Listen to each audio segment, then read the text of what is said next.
Beyond the Mic with Sean Dillon. We're joined on the star line by a man whose voice was called rock perfection. The tennis coach is rocking season 20 of NBC's The Voice. We welcome Connor Christian. Hey, how's it going? Absolutely great. Let's go beyond the mic. Connor, you've grown up with a love of music instilled in you by your dad. What made those early days so special, learning to love music? Oh, so many memories. Wow, that's such a good question to start off with.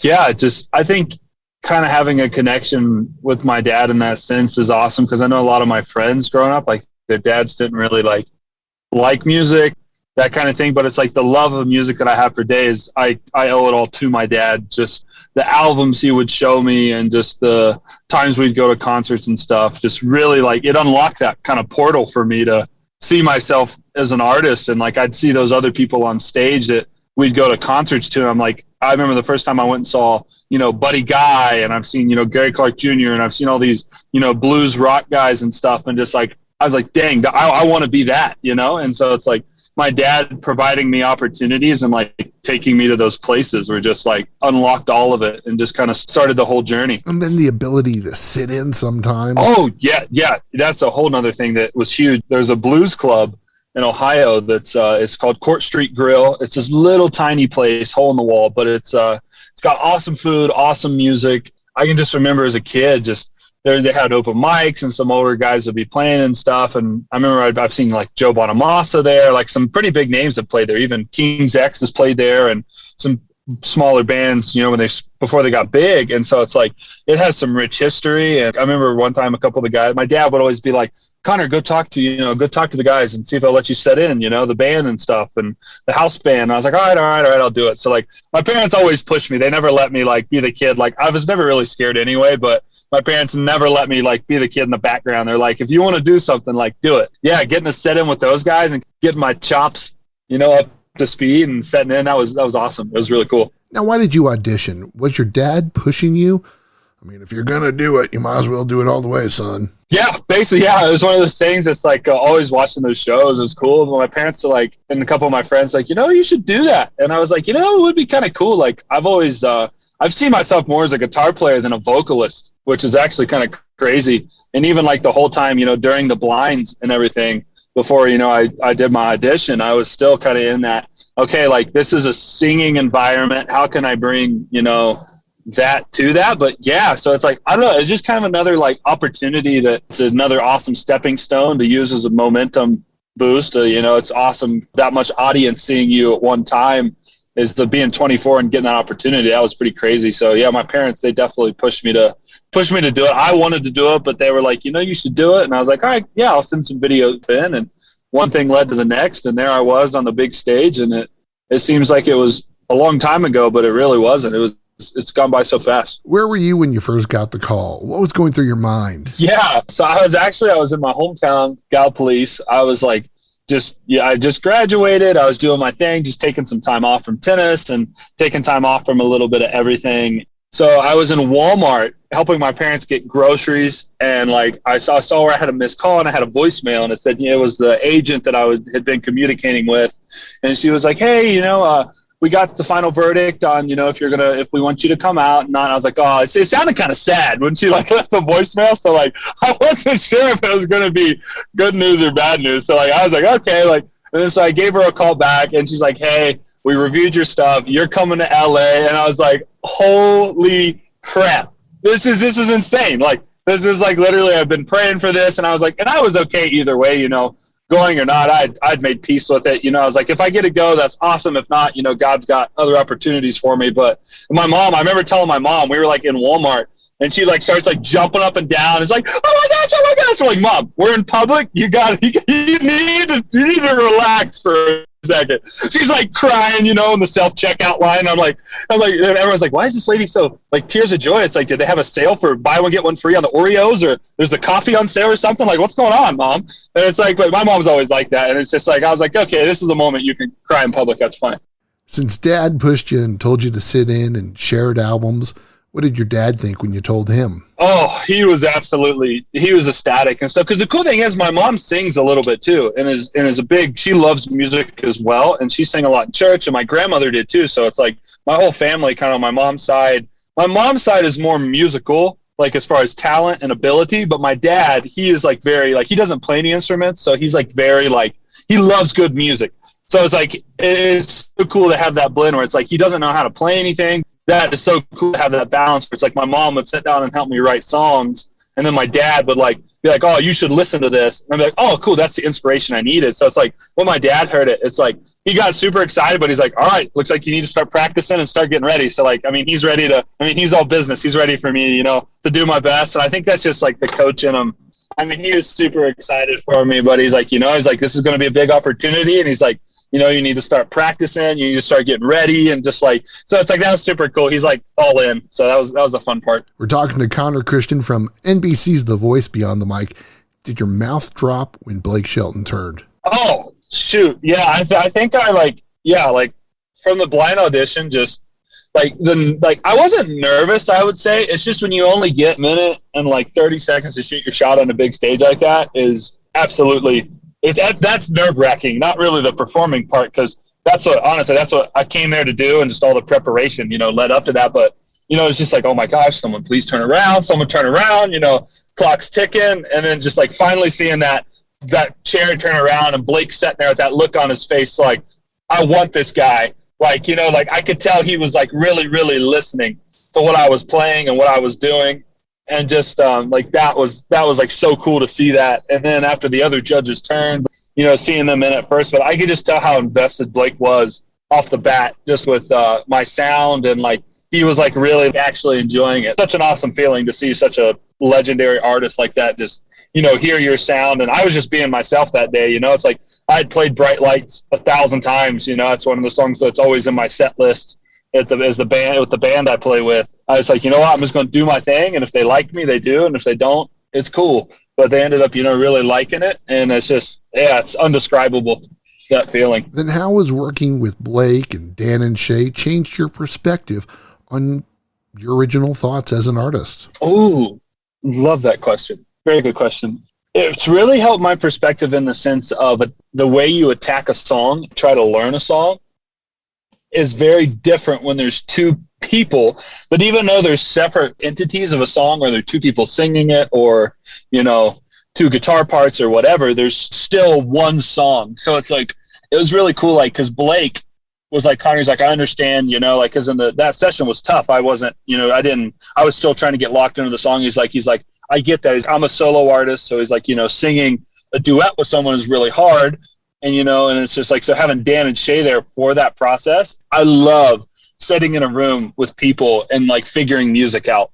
So like, I think that's like, it's validated how much I love collaboration. And it's also helped me like learn that like every moving part is separate, but it still works together. It doesn't make it as difficult when it's like, okay, like I still want to learn the parts that even aren't mine, because like, I want to know the song inside and out, is basically, you know, like what they were saying. So it's like, I kind of knew where Aaron was going, and Aaron knew where I was going.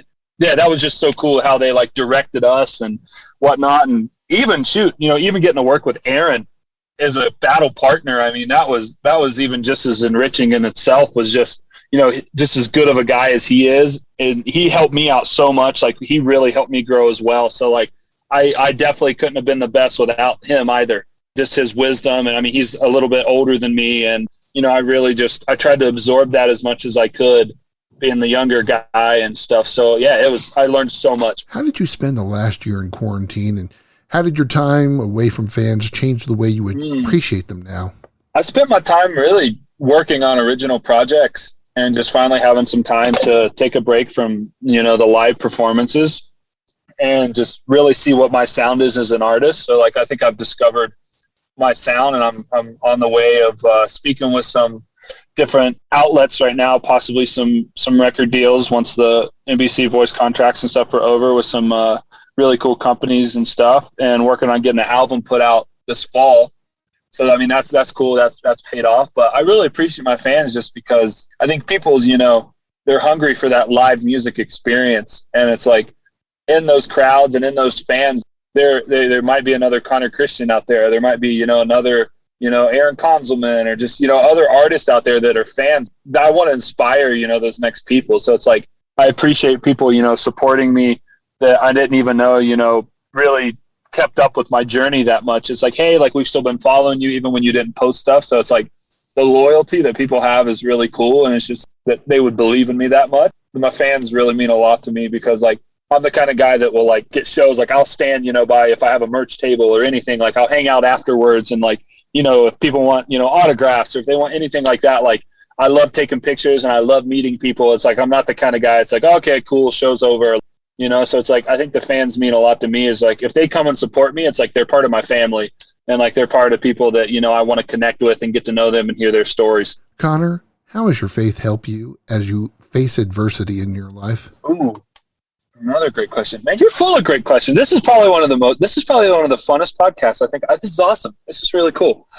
I love talking about that. My faith has helped me. It's just how it helps me in every aspect because I know that I might be on that stage doing all that, but like that's not me actually doing that. It's like God's given me the power and the talents and all of the confidence to get up there. And I can trust in God because God never changes and he always provides for me and always gives me the strength. So it's like learning to be humble and saying, God, I can't do this actually opens up the doors to where I can do even more because God is working through me and I can love people better. I can, serve people better. I can play music better when it's, yes, kind of like I don't know. Connor Christian's cool, but like I don't know. I don't want people to see me. Like I want people to see, okay, there's something different about this guy. Like then I can share my faith, and it's just so like every adverse trial, like God has it for good. Throughout the voice, there's hard times and stuff, and it's like being quarantined out there was hard, but like through that adversity, me and my other friend Keegan Farrell, who was on Team Blake as well. We started a Bible study and we had so many people involved, the community, like just people were so hungry for that. And then, someone gave their life to Christ. People's lives are being changed right before our eyes. And so it's just like, clinging to that and having God, in the mix of everything, like anything is possible. And it's just, like even when something falls short or it doesn't, God can still take the thing that didn't turn out the way it should and still make it into something, that's really, really beautiful. And really, really, he can transform that, no matter what stage it's in. So it's like, I like the adversity just because God's really helped me. It helps me grow. In all honesty, it's, it's like your perspective is always challenged, but it's always for a good reason. And you're always going to grow from it. It's Connor Christian from NBC's The Voice Beyond the Mic. And it's time for the Rocking 8 random questions. Answer with the first thing that comes to your mind. There is no pressure. Everyone has a theme song. What's yours? Ooh. Electric Man by Rival Sons. What are you afraid of? The dark. How about a favorite road trip snack? Oh, I'm going to go with Bugles. That's cool. Cheesy Bugles. The cheddar nacho cheese Bugles. Oh, that hits the spot. Best place to write when you're in Denver? Oh, I'd say top of a mountain or somewhere by a lake. Favorite of all the albums that you personally have? Which one is the one album you love the most? Oh, you're making it tough on me. I would have to say the Welcome album by Doyle Bramhall is my all-time favorite. How about you remember the first concert you went to see, and who was it? I do. The first concert I went to see was ZZ Top, actually, and I remember it. Their beard, it's hard to forget those beards once you see them in person. But I remember it, and it was awesome. It was awesome. So when you go to a grocery store, sometimes you get that impulse buy. What's your impulse buy? Oreos, the double stuff. Oh, they're dangerous. Double stuff, and they always have a sale on them too, like a buy one get one free. And it's like I don't need it. I definitely don't need it, but I'm gonna do it. Like I have to. Do you remember your first guitar? What was it? Ooh, it was an Epiphone SG. Was my very first guitar. It's time for the back half with Connor Christian Beyond the Mic. Talk about the love of your life and how she has supported you on this path. Ooh.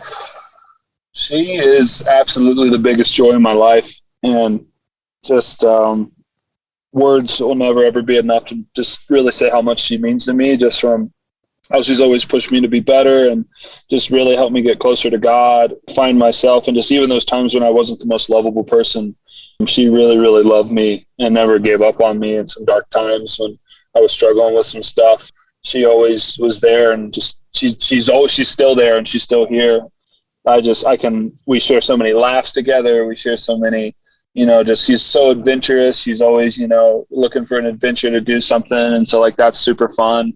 through this experience with her, it's just, she's got my back through and through. I couldn't imagine my life without her. She's definitely the one that I'm meant to be with. It's cool because it feels fresh every day. Every time, we have conversations or talk, it's like we might have those disagreements here and there, but it never loses that zeal to it. It still has that, excitement every time I'm with her. So a little birdie told me I'm supposed to ask you about the Madden lineman spin move and ask you who is the better Madden player between you and Keegan Farrell. Oh my gosh, that was the funniest thing in the world. So we're playing Madden, we're hanging out, and it's like, I threw an interception, or he threw an interception. I forget who it was exactly, but the lineman picked it up. And it was like, there's no way this guy's going anywhere. And then he hits this spin move. It's the slowest in the world. Like, we had to replay it like 3 times. We were on the floor crying. And, like, this guy's just, like, spinning, like, standing up. And it's, like, totally jukes this guy out and runs it back for a touchdown.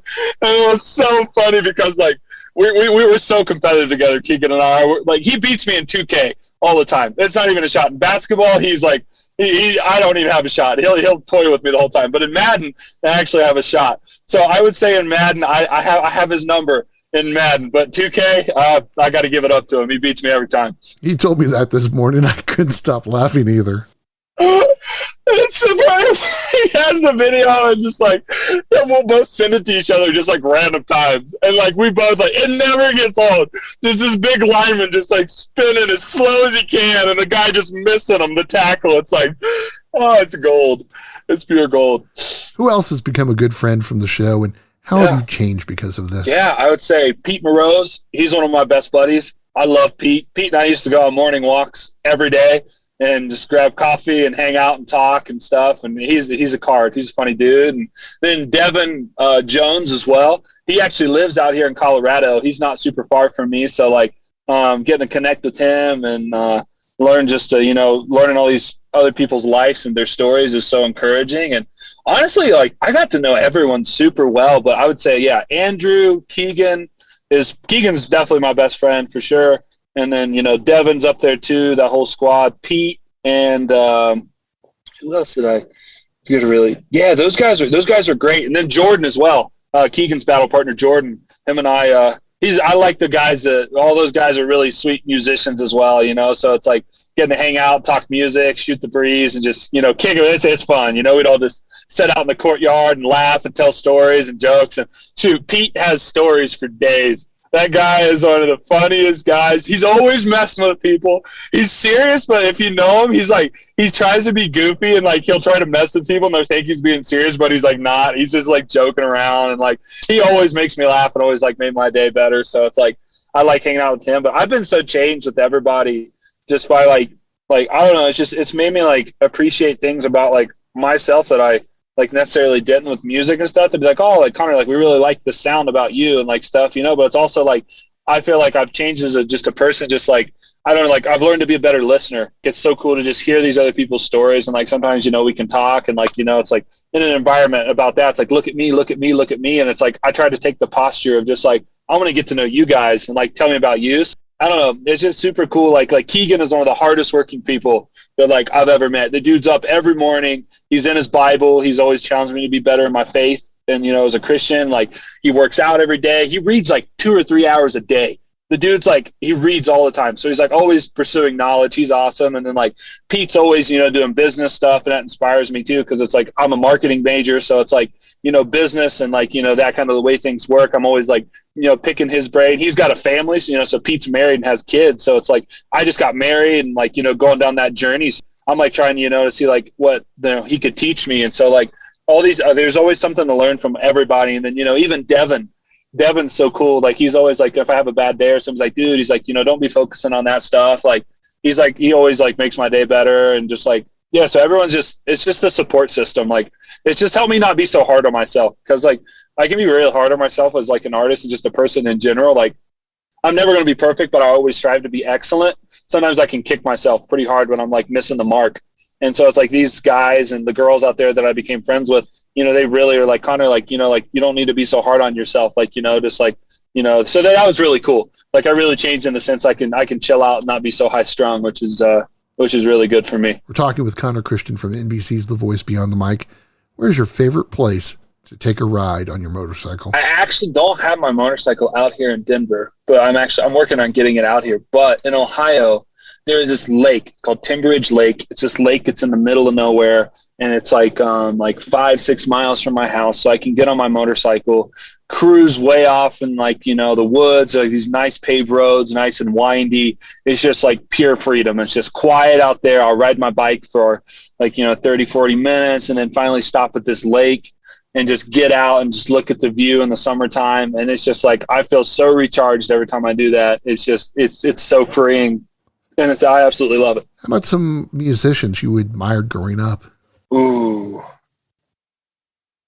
these are good. I would say Doyle Bramhall II. He's one of my favorite guitar players for sure. I love Buddy Guy. I like a lot of heavy stuff too. So it's like, I like Metallica's cool, Motorhead, Black Sabbath. All those guys are cool. But I'd say really like strong vocalists and stuff would definitely be, wow, let's see here. I like James Bay a lot. He's really cool. James Bay is one of my favorites.